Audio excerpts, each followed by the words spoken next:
സല്ലല്ലാഹു അലൈഹി വസല്ലമ തങ്ങൾ പരിശുദ്ധമായ പള്ളിയുടെ മിമ്പറിന്റെ മേലേക്ക് കയറുന്ന നേരത്ത് 3 തവണ ആമീൻ ആമീൻ ആമീൻ, മറ്റാരുടെയോ അദൃശ്യമായ ഒരു ദുആയ്ക്കുള്ള ഉത്തരം എന്നോണം.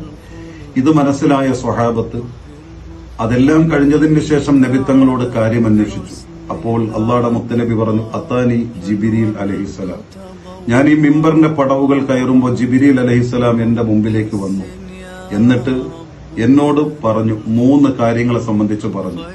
ആ 3 കാര്യങ്ങളുമായി ബന്ധപ്പെട്ടുകൊണ്ട് അള്ളാഹുടെ റഹ്മത്തിനെ തൊട്ട് അള്ളാഹു അവനെ അകറ്റിക്കളയട്ടെ എന്ന് പറഞ്ഞിട്ട് എന്നോട് ആമീൻ പറയാൻ പറഞ്ഞപ്പോഴാണ് ഞാൻ ആമീൻ പറഞ്ഞത്.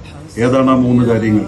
അതിൽ ഒന്നാമത്തെ കാര്യം മുത്ത് റസൂലുള്ള പറഞ്ഞത്, ജിബ്രീൽ ഇങ്ങനെ പറഞ്ഞു, യാ മുഹമ്മദ്, അല്ലയോ മുഹമ്മദ് നബിയെ, മൻ അദ്റക അഹദ വാലിദൈഹി, ഒരാൾക്ക് മാതാപിതാക്കളിൽ നിന്ന് ഒരാളെ എത്തിച്ചു, 1, 2 അല്ലെങ്കിൽ ഒരാളെയെങ്കിലും എത്തിച്ചു, എന്നിട്ടും ഫമാത ഫദഖലന്നാർ, അവൻ മരിച്ചു.